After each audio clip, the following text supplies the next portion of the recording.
Would you rather date a girl who's hot but crazy or ugly but normal? I was on a date with the baddest bee I've ever laid my eyes on when she asked me, "Should we take things up to your place?" Smelling the alcohol on her breath, I refused. Veronica's face crumpled like I'd slapped her. You don't want me?" She kept repeating it, getting louder each time. I got us a hotel room and held her while she cried. But the more I comforted her, the angrier she got. "Just take it!" she screamed, putting my hand on her chest. I pulled my hand away gently, and she completely broke down. "This is what I'm for," she sobbed into my shoulder. "Men see this body and they take it. That's how it works." I held her hair back while she threw up, and when I brought her water, she stared at me like I'd grown a second head. 2 weeks later, she called at 2 a.m. I can't stop thinking about that night. Her voice was small. I was already grabbing my keys to see her. That's how we started. Her calling, me driving over, talking until our voices went hoarse. 3 months in and I was crazy about her. "This is Veronica," I'd tell people, "the funniest person I know." She'd freeze every time, then whisper later, "Why don't you tell them I'm hot? Is something wrong with me?" When I said I loved her mind, she'd look physically ill. We were arguing about her going through my phone when she suddenly pulled her dress over her head. "Veronica, what are you?" She straddled my lap, moving mechanically. I lifted her off gently. "Baby, I just want to talk about boundaries." "Are you gay?" she screamed. "Is that it? Or do you have someone else? Someone prettier?" She was hyperventilating. "Why won't you just use me like you're supposed to?" "Because I love you." "Stop lying. Just screw me and get it over with." She collapsed on the floor, sobbing. I held her for 3 hours while she shook, whispering, "I'm broken. I'm so broken," over and over. By month 6, she was unraveling. She'd show up at my office in tiny skirts, watching my coworkers. "Did you see how Steve looked at me? You must want to kill him." When I said I trusted her, she'd laugh bitterly. "You're either gay or the world's best liar." Then came the promotion party announcement. Veronica's entire demeanor shifted. "That's when you'll do it," she said, voice dead. "All that alcohol, all those pretty girls celebrating. That's when you'll finally cheat." "Veronica, no." She pulled out her phone and Venmo'd me $5,000. "Just do it now. Find someone tonight. I can't take the waiting anymore." "Are you insane?" "I'm being practical. You're going to cheat eventually. Just get it over with so I can stop waiting for it." When I refused, her face went blank. "Fine. Then I'll make it happen myself." The night of the party, she kissed me goodbye like she was never seeing me again. "I'm too sick to go," she said, not meeting my eyes. Something felt deeply wrong, but I couldn't place it. At the party, I was mid-conversation when I smelled it. Jasmine's perfume, my dead sister's perfume. I turned and nearly passed out. This woman looked exactly like Jasmine. Same dark hair, same head tilt, same everything. "Tommy Bear?" she said, using Jasmine's childhood nickname for me. My legs went weak. She touched the scar on my hand, the one Jasmine gave me when we were kids, and traced it with her finger. "Remember when I did this?" I ran outside, unable to breathe. The world was spinning. She followed me. "Jasmine would want you to be happy," she whispered, leaning in to kiss me. I shoved her away, sobbing. "You're not her! She's dead!" The woman's demeanor instantly changed. "My gosh, your girlfriend paid me $5,000 to do this. Said you had a dead sister thing I could work with. I'm supposed to seduce you dressed like this." "What?" I couldn't process the words. She pulled out her phone, showing me messages from Veronica. Photos of Jasmine from my apartment. Instructions: call him Tommy Bear. Touch the scar on his left hand. Wear this perfume. Each detail of my dead sister weaponized. When I confronted Veronica with the recordings, she smiled serenely. "You were supposed to hurt me," she kept saying, "like everyone else does. You were supposed to prove me right. You're crazy," I finally said. That's when she reached her hand into her pocket and pulled out a white stick. 2 pink lines. "Looks like you're stuck with me," she smirked. I stared at that white stick in her hand, those 2 pink lines burning into my brain while my mind raced through the calendar. We hadn't had sex in 3 weeks, not since her last big meltdown when she threw my laptop across the room because I got a text from a female coworker about a project deadline. My voice came out steady, even though my chest felt tight. "We need to get this confirmed at a clinic together." Her whole face changed, that sweet smile twisting into something ugly as she jumped up from the couch and started pacing. "So now you're calling me a liar?" She waved the test around like a weapon. "Or wait, let me guess. You got someone else pregnant and now you're worried about timelines?" Her eyes had that familiar gleam, that look she got when she was about to spin everything around and make herself the victim. I didn't bite this time, just pulled out my phone and started typing a message to Adam, my coworker who'd been at the party and saw everything go down. "Something serious happened. Need to talk tomorrow. No other details. Just enough to let him know I needed backup." Veronica stopped pacing to watch me, her smirk starting to fade when she realized I wasn't going to fight back or defend myself against her crazy accusations. My phone buzzed almost immediately with Adam's response saying he was there for whatever I needed, and just knowing someone else knew something was wrong made it easier to breathe. I stood up from the couch and grabbed a blanket from the closet. "I'm sleeping out here tonight. We'll figure out next steps tomorrow." She started to say something, but I just walked past her to the bathroom to brush my teeth, closing the door behind me and locking it for the first time in our relationship. I could hear her stomping around the bedroom, slamming drawers and muttering loud enough for me to hear, but I just turned on the water and let it drown her out. When I came back out, she was standing in the bedroom doorway holding that test like it was her winning lottery ticket, but I just laid down on the couch and turned my back to her. First thing in the morning, while she was still sleeping, I opened my phone and went straight to Venmo, finding that $5,000 payment she'd sent me weeks ago when she wanted me to cheat on her. My fingers shook a little as I typed, returning this in the note section, and hit refund, watching the money leave my account and knowing I was cutting one of the strings she thought she had on me. The coffee maker was loud in the quiet apartment as I sat at the kitchen table with my laptop, creating a new folder and labeling it Evidence, even though my hands were shaking because I knew what this meant. I started dragging everything into it. The screenshot Saylor had shown me at the party of Veronica's messages, the voice recording I'd made.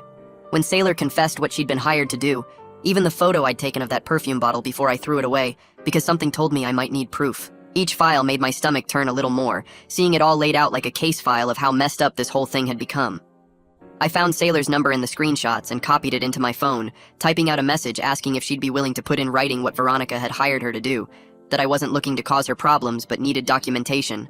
Within an hour, she wrote back saying she felt awful about the whole thing and would help however she could, that she'd had no idea how sick it all was until she saw my reaction at the party.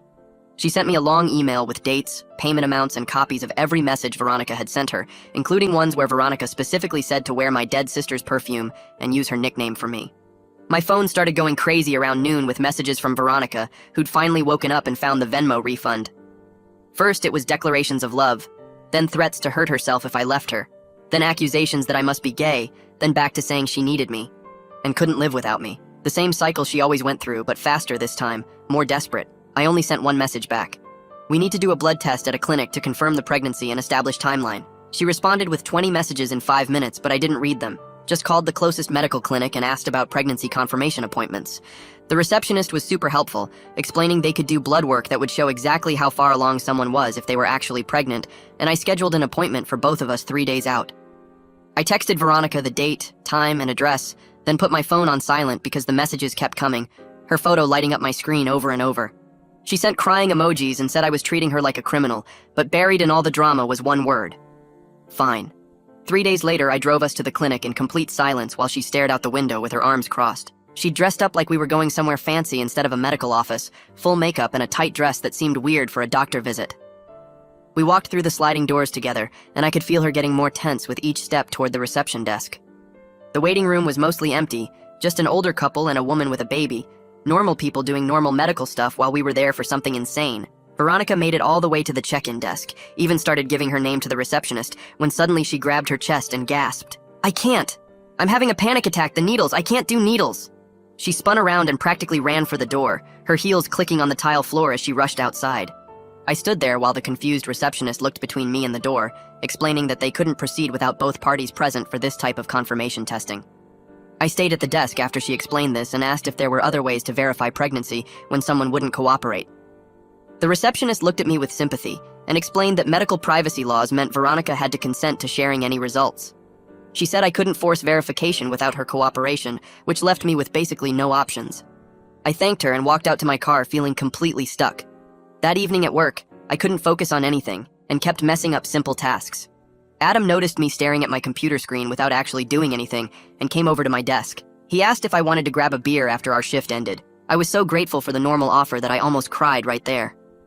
We went to this regular sports bar down the street where nobody from work usually went. I sat there with my beer getting warm while Adam talked about some project deadline. Finally, I just blurted out what happened at the party with someone pretending to be Jasmine. His face went completely white, and his jaw actually dropped open. He put his beer down hard enough that some spilled on the table. He said HR needed to know immediately since it happened at a company event. I hadn't even thought about how this affected my job, but he was right. The next morning, I sat in Geeta's office with my phone in my shaking hands. I played her the recording of Saylor confessing what Veronica had hired her to do. Then I showed her all the screenshots of the messages with the instructions about Jasmine. Geeta took notes on her laptop, and I watched her professional face crack when I explained the details. She actually had to stop typing when I described the perfume and the nickname. Her hands hovered over the keyboard, and she looked genuinely disturbed by how cruel it all was. She asked me several questions about the timeline and who else witnessed what happened. My phone buzzed while we were talking, and Veronica had sent another photo of a positive pregnancy test. I asked her to show me the box or a date stamp or anything to prove when it was taken. She immediately texted back that I was being controlling and abusive for not believing her. The test in the photo could have been from anyone at any time, and I knew it. I realized I couldn't trust a single thing she showed me through a screen. 2 days later, Sailor forwarded me screenshots that made my stomach turn completely. Veronica had messaged her asking for advice on making a pregnancy look more real. She'd also asked if Sailor knew anyone who sold positive pregnancy tests online. The messages were from before she'd shown me that first test at my apartment. Everything started crashing down on me at once that week. The violation of Jasmine's memory kept replaying in my head over and over. The uncertainty about whether Veronica was actually pregnant made me feel crazy. The months of manipulation and mind games suddenly felt so heavy I could barely breathe. I found myself Googling therapists at 3 in the morning because I knew I needed help. I called the first one with good reviews, and Madeline had an opening that same week. I booked it immediately knowing I couldn't handle this alone anymore. Her office had these soft blue walls and a white noise machine by the door. I sat on her couch and tried to explain everything, but ended up breaking down completely. I told her about Jasmine dying in a car accident when we were teenagers. I explained how Veronica had taken every sacred memory and turned it into a weapon. Madeline listened without any judgment on her face and occasionally asked questions that helped me see things differently. She pointed out patterns in Veronica's behavior that I'd been too close to notice. We talked about how grief made me vulnerable to this kind of manipulation. That night, I was finally starting to relax when my apartment buzzer started going off repeatedly. Veronica's voice came through the intercom crying and begging me to let her up. She kept pressing the button over and over while sobbing about needing to talk. I didn't open the door, but I did call building security to check on her. I told them she was upset and I wanted to make sure she got home safe. They confirmed she left the building and got in an Uber without any problems. I sat there shaking for an hour after she was gone, but felt proud of maintaining that boundary. The next day, Geeta sent me an email asking for a follow-up meeting about the work event. She explained they were reviewing all their security protocols for company parties now. They were also implementing new screening procedures for any vendors or entertainment hired for events. She assured me multiple times that what happened was completely inappropriate and unacceptable. She validated that I was handling everything the right way by documenting it all. She also mentioned they were considering mandatory training for managers about harassment and manipulation tactics. The company was taking this seriously as a safety issue for all employees going forward. Adam showed up at my desk the next morning with 2 coffees and sat on the edge of my desk while I worked. He mentioned that a few people had asked him if I was okay after what happened at the party. He'd been telling everyone I was dealing with some personal stuff and needed space right now. I noticed how he'd been running interference for me all week, steering conversations away from party gossip whenever I walked by. My phone buzzed with an email notification, and when I opened it, my stomach dropped completely. Veronica had emailed my boss directly with this long, crazy message about how I was emotionally abusing her and abandoning her while she was pregnant with my child. She'd copied half the company on it too, making wild accusations about my character and claiming I was dangerous. Before I could even respond, Geeta was already at my desk telling me not to worry about it. She'd already intercepted the email and was routing all of Veronica's work communications through HR from now on. She assured me she'd already talked to my boss and explained the situation was handled appropriately through proper channels. My boss had understood completely and wasn't concerned about my work performance at all. That afternoon, I had my regular therapy session with Madeline, and we spent most of it working on how to set clear boundaries with Veronica. She helped me write out a no-contact message that stated my boundaries without being mean or cruel about it. We practiced different ways Veronica might respond, so I'd be ready for whatever came next. Madeline had me read the message out loud several times until it felt natural and firm. The message was simple and direct, stating I would only communicate about pregnancy verification at a medical facility. All other contact needed to stop immediately for both our well-being. My hands were shaking as I typed it into my phone later that night. I sent it to Veronica's number, and then started going through all my social media accounts. My finger hovered over the block button on each platform for what felt like forever. Finally, I pressed it on Instagram, then Facebook, then everything else I could think of. The relief mixed with anxiety made me feel sick to my stomach. Within minutes, my phone started blowing up with calls from unknown numbers. Text messages poured in from new numbers I didn't recognize, all clearly Veronica using burner phones or apps. She cycled between threatening to kill herself and promising she'd get help if I'd just talk to her. One message said she was standing on a bridge, the next said she was checking into therapy. I screenshot every single one and saved them to my evidence folder, but didn't respond to any of them. It felt cruel ignoring her threats, but Madeline had warned me this would happen. The next morning, she sent me a blurry screenshot that looked like lab results showing pregnancy hormones. I forwarded it to Adam since he was good with tech stuff and asked what he thought. He pulled up the metadata on his computer and started laughing in this bitter way. The image had been downloaded from a medical website 2 days ago and edited in photo software yesterday. The patient name was conveniently cut off at the top, and the resolution was terrible on purpose. He showed me how to check this stuff myself, so I could verify any future proof she sent. Geeta called me into her office later that week to let me know she was bringing Sailor in for an official statement. They needed a formal record of what Veronica had orchestrated at the party for their investigation. I sat in the conference room while Sailor gave her statement to Geeta and another HR person. Sailor looked really uncomfortable the whole time, but she was professional about it.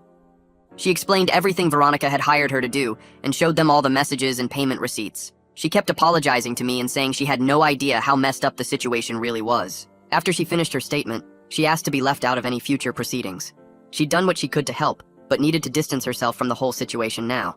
I thanked her for being honest and told her I understood completely. My next therapy session with Madeline went deep into why the Jasmine impersonation had hit me so hard. We talked about my original grief from losing her in that car accident when we were teenagers. Madeline helped me see how Veronica had specifically exploited that unhealed wound for maximum damage. She taught me these grounding exercises for when the smell of that perfume triggered panic attacks. We practiced breathing techniques and physical movements that would help regulate my nervous system when memories flooded back. She had me describe safe memories of Jasmine to reclaim some of those mental associations. 2 days later, Sailor forwarded me something that made me want to throw up. It was a voice note where Veronica was drunk and bragging to someone about buying pregnant urine online. She was laughing about how easy it was to fake pregnancy tests and manipulate the whole situation. Her exact words were that men were so stupid they'd believe anything if you showed them 2 pink lines. My hands shook as I saved it to my evidence folder, with all the other proof of her lies. The reality of her deception was finally completely undeniable, even though part of me had been hoping maybe she really was pregnant. That weekend, I spent the entire morning writing a careful email to officially end our relationship. Every sentence was crafted to be factual and inarguable, without any emotional language she could twist. I stated only verifiable facts about her behavior and my boundaries going forward. I didn't accuse her of lying or manipulation, just listed the specific actions that had occurred. The email took me 3 hours to write because I kept second-guessing every word choice. I clicked send on the email and copied Geeta from HR, like she'd suggested during our last meeting. My shoulders dropped as 6 months of constant stress started melting away. Within 3 minutes, my phone buzzed with a photo from Veronica, showing a bunch of pill bottles spread across her bathroom counter, with the message that she was going to take them all because of what I'd done.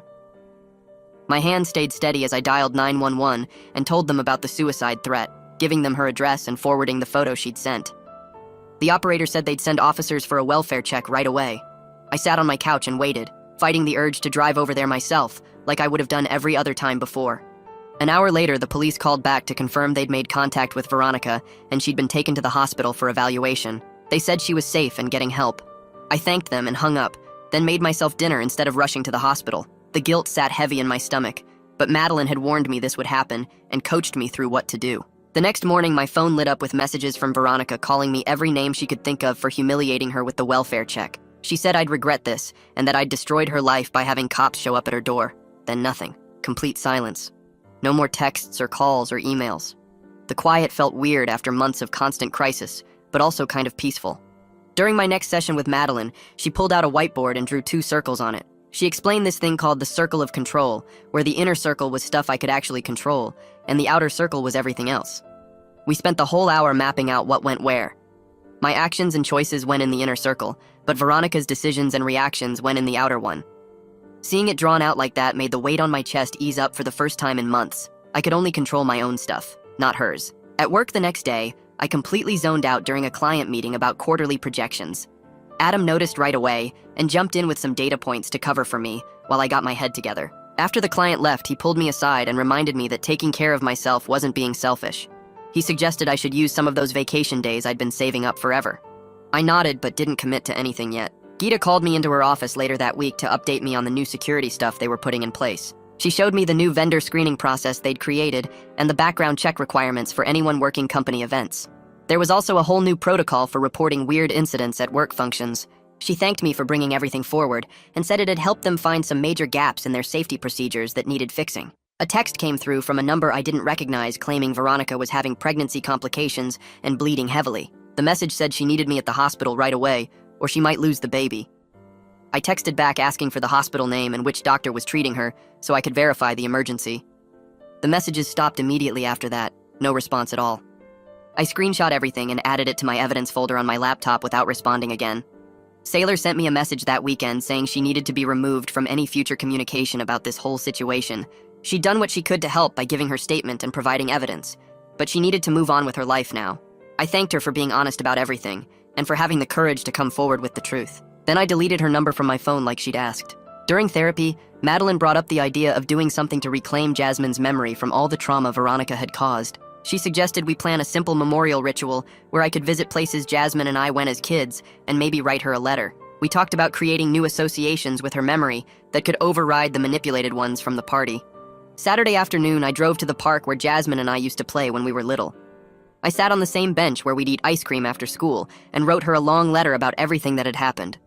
I told her about Veronica and the party and how sorry I was that her memory got twisted into something ugly. When I finished writing, I found one of those metal trash cans the Park Service uses and burned the letter safely inside it. The smoke drifted up into the sky and something loosened in my chest. Back at my car, I grabbed the bottle of Jasmine's perfume I'd been keeping as evidence and threw it in the park dumpster. I didn't need it anymore, and holding on to it was just keeping the bad memories alive. Monday morning, my phone started blowing up with screenshots from mutual friends showing Veronica's latest Instagram story about being abandoned by a narcissist during her pregnancy. The post had this artsy black and white photo of her looking sad with text about how some men pretend to be good just to destroy you when you're most vulnerable. 3 different people messaged asking if I was okay and what really happened. I sat at my kitchen table and typed out a simple response that I could copy and paste to anyone who asked about it. The message just said this was a private matter and I wished her well. I sent it to the first person who asked and it felt too cold, so I added that I appreciated their concern but wouldn't be discussing details. Adam came by after work with takeout, and I showed him the response I'd been sending people. He read it and shook his head, saying it sounded defensive, like I had something to hide. We spent the next hour going back and forth on different versions until we landed on something that felt right. The final version was short and calm, without any emotion behind it. Adam had me practice saying it out loud a few times until it rolled off my tongue naturally. He pointed out that I didn't owe anyone an explanation for protecting myself from someone who hired an actress to pretend to be my dead sister. The next morning, Geeta called me into her office to wrap up the HR investigation officially. She had a whole folder of documentation, including Sailor's statement and the recordings I'd provided. She went through each incident methodically, confirming there were no policy violations on my part. She showed me where she'd documented all of Veronica's harassment attempts, including the email to my boss and the fake social media accounts. The file would be kept permanently in case of future incidents, giving me institutional backing if things escalated. She thanked me again for bringing this forward and said it had helped them identify serious gaps in their event security. That afternoon, a text came through from Veronica's number, but the person said they were her friend asking for pregnancy clinic recommendations. They claimed Veronica was struggling and needed resources, but was too proud to reach out herself. I Googled some publicly available clinic links and forwarded them without any personal message. The person kept texting, asking if I had any advice or if I wanted to know how she was doing. I didn't respond to anything beyond sending the resource links.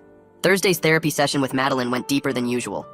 She pulled out a notepad and started mapping out my relationship history, pointing out how I kept choosing women who were in crisis. We talked about where this pattern came from, and she helped me see how I was attracted to chaos and people who needed saving. She asked if anyone had ever actually asked me to save them, or if I just assumed that was my job. The question hit hard because I realized Veronica never asked me to fix her. She just wanted me to use her like everyone else did. I thought about all the times I complimented Veronica's mind and personality when what she really wanted was validation about her looks. Madeline helped me see how I projected my own values onto her needs without ever asking what would actually help her feel loved. I assumed telling her she was smart and funny would heal her self-worth issues, but maybe that made things worse. She wanted me to desire her body because that's what made sense in her world.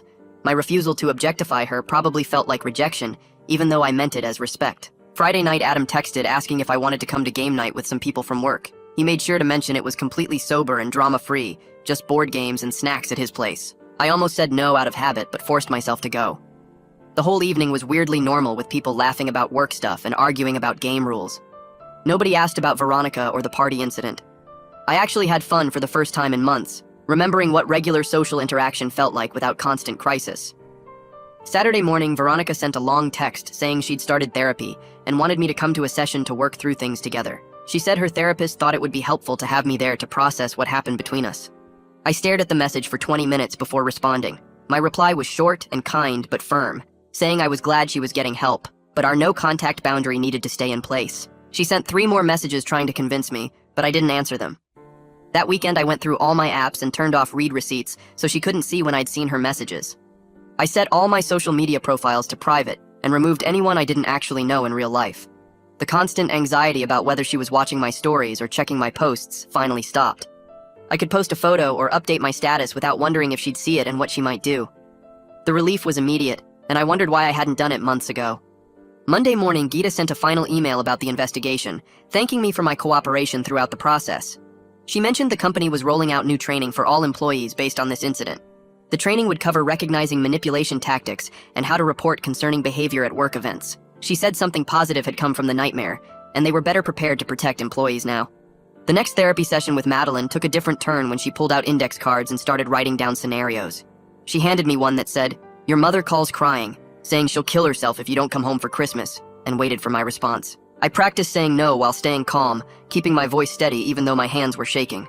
We went through 20 different cards with her playing various people trying to guilt or threaten me into breaking boundaries.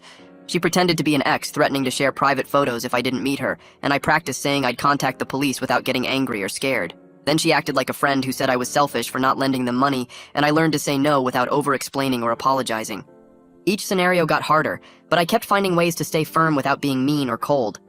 She showed me how to use short sentences that didn't leave room for argument, like, "That doesn't work for me," or "I need to go now," instead of long explanations that people could pick apart. We practiced hanging up the phone mid-conversation when someone wouldn't respect a boundary, which felt impossible at first, but got easier each time. By the end of the session, I'd gone through 40 different manipulation tactics and found my voice with each one. That night around 2 a.m., I couldn't sleep and started typing out everything I wanted to tell Veronica about how much she'd hurt me. My fingers flew across the phone screen writing about the Jasmine thing, about how sick it made me feel, about all the times she'd made me question my own sanity.